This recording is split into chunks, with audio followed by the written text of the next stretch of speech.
नमस्कार, मैं मयंक रंजन। आप देख रहे हैं दबंग राजधानी। इस वक्त हम मौजूद हैं राजधानी रायपुर के राष्ट्रीय मानव अधिकार भ्रष्टाचार ब्यूरो के प्रदेश कार्यालय में और यहाँ एक इवेंट किया जा रहा है यहाँ प्रदेश अध्यक्ष के द्वारा। आइए हम यहाँ के प्रदेश अध्यक्ष घासीदास भारद्वाज से पूछते हैं कि किस विषय में और किन संबंध से इस आयोजन को आप कर रहे हैं। जी नमस्कार, मैं घासी भारद्वाज हूँ और राष्ट्रीय मानवाधिकार अपराध एवं भ्रष्टाचार विरोधी ब्यूरो का छत्तीसगढ़ का प्रदेश अध्यक्ष के रूप में मैं काम कर रहा हूं। और आप सब जो देख रहे हैं, मेरे साथी जितने भी जो लोग यहां पर हैं, अलग अलग जिला के और डिवीज़न के सब इंचार्ज हैं। यहाँ पर इन सबों को इसलिए अभी बुलाया गया है कि अपने अपने गांव में, अपने अपने ब्लॉक और ज़िले में किस प्रकार से ये लोग कार्यकर्ता को तैयार करते हैं जो निस्वार्थ सेवा भाव से लोगों की सहायता और मदद करते हैं, उन्हें न्याय दिलाते हैं। जब उनके मौलिक अधिकारों का हनन होता है तो उनके लिए न्याय दिलाने के लिए यह टीम निस्वार्थ सेवा भाव से काम करती है। जहाँ पर अपराध और भ्रष्टाचार भी होते हैं उसके लिए आरटीआई लगाकर उन भ्रष्टाचार करने वाले व्यक्तियों के खिलाफ में यह ब्यूरो टीम कार्रवाई करती है और लोगों को न्याय दिलाती है, पीड़िता की मदद करती है। घासीदास जी, आपका ये जो ब्यूरो का जो ऑफिस है कितने जिलों में छत्तीसगढ़ में, और किस प्रकार से आपने छत्तीसगढ़ में काम किया, अभी तक कितने लोगों को आपने न्याय दिलाया, कुछ बता सकते हैं? लगभग अभी तक हम तो 10 से ज़्यादा ज़िले में हमारा कार्यालय है और इसका मुख्य कार्यालय राष्ट्रीय स्तर पे दिल्ली और मुंबई में है। और चूँकि हमें काम करने वाले कार्यकर्ता हैं इसलिए हम जहाँ पर भी चले जाते हैं वही हमारा कार्यालय बन जाता है, जिससे हम लोगों को न्याय दिला सकते हैं। लेकिन छत्तीसगढ़ में अभी तक हम 10 अलग अलग ज़िले में हमारा कार्यालय है जो संचालित हो रहा है। और अभी तक हम 3 वर्षों में देखे जाएँ तो छत्तीसगढ़ प्रदेश स्तर में लगभग 1000 से ज़्यादा हमने निस्वार्थ सेवा भाव से हमने लोगों की सहायता किए हैं, मदद किए हैं। ऐसे हमने केसों को भी हमने निराकरण किए हुए हैं। हमारे टीम में बहुत सारे ऐसे युवा हैं, बहुत सारे ऐसे लगभग 40-50 साल से भी ज़्यादा सीनियर लोग हैं और कम से कम 15 से ज़्यादा हमारे पास में जिला से भी और हाई कोर्ट और सुप्रीम कोर्ट के वकील हैं। उन सबके साथ मिलकर हम लोगों को न्याय दिला रहे हैं और लोगों को जागरूक करने के लिए बीच बीच में हम एक संवैधानिक रूप से लोगों को पढ़ाते हैं, सिखाते हैं, हमारे टीम के द्वारा, हमारे पदाधिकारियों के द्वारा, हमारे टीम के वकीलों के द्वारा। जहाँ तक हमें एक जानकारी, अभी बीते 1-2 महीना पहले आप लोगों ने रामकृष्ण हॉस्पिटल पर कुछ FIR कराने या ज्ञापन देने के लिए गए हुए थे। वो किन मुद्दों के लेके आपने अपने ब्यूरो के साथियों के साथ वहाँ ज्ञापन देने गए थे, कुछ बता सकते हैं? वहाँ एक पेशेंट एडमिट था पर उनका इलाज आयुष्मान कार्ड के तहत नहीं किया जा रहा था। उस पेशेंट के रिश्तेदार ने हमारे और साथियों के साथ संपर्क किया कि इनको ब्लड की असुविधा है, आयुष्मान कार्ड से इसका इलाज नहीं किया जा रहा है, लगभग 2 से 2.5 लाख पैसे की मांग किया जा रहा है कह के। तो मैं उस समय फिर अपने ब्यूरो के प्रतिनिधित्व को मैं वहाँ पर भेजा हुआ था। वो लोग वहाँ पर जाके पता किए तो वहाँ के जो हॉस्पिटल के जो संबंधित जो अधिकारी हैं उन्होंने मना कर दिया, बोले कि ये तो बड़ा बड़ा हॉस्पिटल है ये और यहाँ पर बड़े बड़े पैसे वालों का इलाज होता है। तो हम बोले कि आयुष्मान कार्ड तो गवर्नमेंट संचालित करती है, केंद्र सरकार संचालित करती है, आप उसके तहत इलाज कीजिए। और जब हम उस पीड़िता के और उस पेशेंट के हम न्याय के लिए जब हम सामने आए तो हमारे ब्यूरो के कुछ पदाधिकारियों के खिलाफ उन्होंने टिकरापारा थाना में शिकायत दर्ज करा दिए हुए थे। फिर हम जब सामने गए, हम बोले कि ये जो संस्था है दिल्ली सरकार के तहत पंजीकृत है और पंजीकृत के साथ ये पूरे भारत देश में काम कर रही है।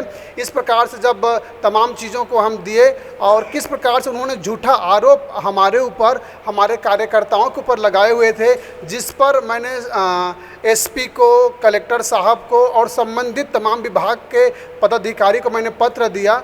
तो उन्होंने ये बोला कि हमसे गलती हो गया, हम आपको समझ नहीं पाए थे कि किस प्रकार से आप सही कार्यकर्ता हैं, सही संगठन है, लोगों के न्याय दिलाने के लिए आप काम करते हैं कह के उन्होंने जो शिकायत लिया हुआ था उसको उन्होंने वापस लिया और लिखित रूप से थाने में उन्होंने शिकायत दिया कि हम केस को आगे नहीं बढ़ाना चाहते हैं। और थाने ने भी स्वीकार किया कि राष्ट्रीय मानवाधिकार अपराध एवं भ्रष्टाचार विरोधी ब्यूरो टीम सही है, लोगों के न्याय के लिए, सत्य के लिए, निष्ठा के लिए, पीड़िता की मदद के लिए काम कर रही है कह के। छत्तीसगढ़ में अभी बहुत से अपराध हो रहे हैं लगातार गांव में। आप लोग ऐसा क्या योजना बनाते हैं, ऐसा क्या बुलेटिन, ऐसा कौन सी दशा से आप लोग चल रहे हैं कि गांव में जो पीड़िता है, जो दहेज के लिए हो रहे हैं या किसी को सैलरी नहीं मिल रही है, किसी को कोई रोजगार की समस्या है, किसी को कोर्ट जाना पड़ रहा है, किसी को कलेक्टर ऑफिस बार बार घूमना पड़ रहा है, उन लोगों के लिए आप लोग कौन सी योजना से काम करते हैं जिससे उनको न्याय मिल सके? सबसे पहली बात यह है कि हमारे जितने भी जो टीम के हमारे जो कार्यकर्ता हैं, पदाधिकारी हैं, ये अपने अपने गांव, ब्लॉक, जिला में सक्रिय हैं और इनको वहां पर जाना पहचाना गया है कि ये निस्वार्थ सेवा भाव से लोगों की सहायता मदद करते हैं। सो जब लोगों के साथ जब अपराध या फिर उनके मानव अधिकार का जब हनन होता है तो वो पीड़िता लोग हमारे इन पदाधिकारियों के साथ मुलाकात करते हैं, बोलते हैं कि हमें इस प्रकार से समस्या है।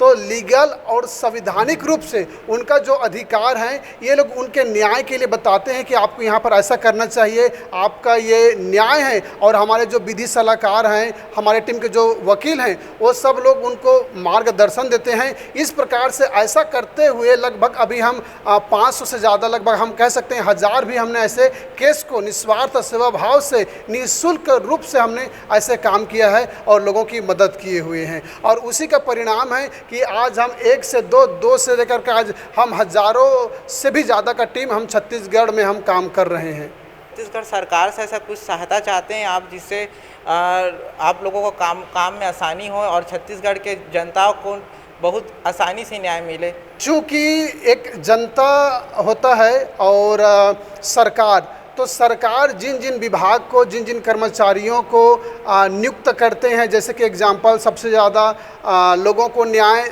सबसे पहले थाने में मिलना चाहिए। तो कहने का मतलब ये है कि थाना हो गया, तहसील ऑफिस हो गया, विभिन्न जो विभाग हैं, सरकारी जो डिपार्टमेंट है, चाहे प्राइवेट डिपार्टमेंट है, अगर वहाँ के कर्मचारियों द्वारा, पदाधिकारियों द्वारा एक पीड़ित व्यक्तियों को तत्काल अगर न्याय दिलाए या उसके अधिकार के लिए, अपने कर्तव्य के लिए काम करे, तो न्याय एक व्यक्ति के साथ सभी, एक व्यक्ति के साथ से लेकर के सभी व्यक्ति तक फैलता चला जाएगा। और चूँकि मैं आपके माध्यम से भी मैं मुख्यमंत्री जी से मैं निवेदन करना चाहूँगा कि जब ब्यूरो के माध्यम से किसी पीड़िता को न्याय दिलाने के लिए हम जब सामने आते हैं तो माननीय मुख्यमंत्री जी हमारे उस निवेदन को देखते हुए तत्काल उस विषय पर कार्रवाई करने के लिए विभाग को आदेशित करें और जिससे कि हम मानव अधिकारों के उल्लंघन और हनन में हम ज़्यादा काम कर सकें, उनको न्याय दिला सकें। जहाँ पर अपराध, भ्रष्टाचार होता है, जब उसके लिए हम आवाज़ उठाएं तो उसको हमको भी न्याय मिलना चाहिए कि ये लोग निस्वार्थ सेवा भाव से काम करते हैं, तो इनकी सहायता किया जाना चाहिए ताकि ऐसा करते करते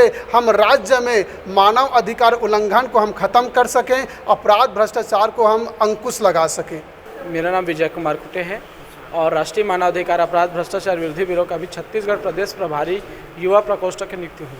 किन मुद्दों को लेकर आपकी आज मीटिंग हुई?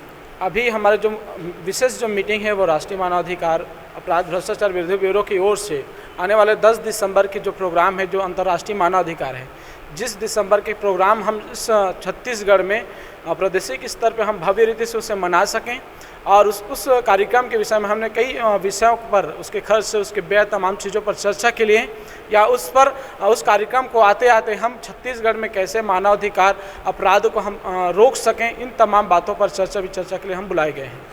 मेरा नाम भारती सोरेकर है। कहाँ से हैं मैडम? मैं रायपुर पंडित रविशंकर शुक्ल नगर। आप यहाँ पदाधिकारी हैं? जी।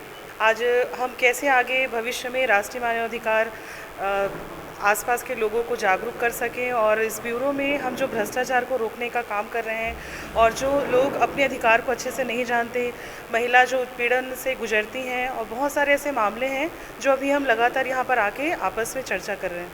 मैडम, महिलाओं को जागरूक करने के लिए कोई विशेष रूप, कोई आयोजन?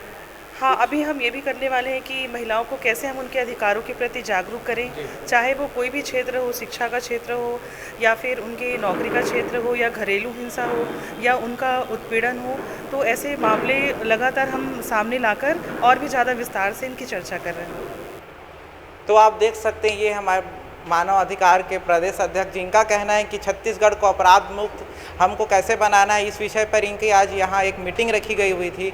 और ये लगातार छत्तीसगढ़ के गांव-गांव में, शहर में, अलग अलग वार्डों में लोगों को न्याय दिलाने के लिए योजना बना रहे हैं और अधिक से अधिक लोगों को जोड़ रहे हैं। हर थानों में, हर कलेक्ट्रेट में, हर तहसील ऑफिस में इनकी संबंध है, ऐसा ये बता रहे हैं। और ये मुख्यमंत्री जी को भी कह रहे हैं कि मुख्यमंत्री जी भी इनके साथ मिलकर काम करें और लोगों को न्याय दिलाने में इनको और उनको दोनों को आसान पड़ेगी, ऐसा इनका कहना है। तब तक देखते रहिए दबंग राजधानी। कैमरामैन ललित साहू के साथ मैं मयंक रंजन, रायपुर, छत्तीसगढ़।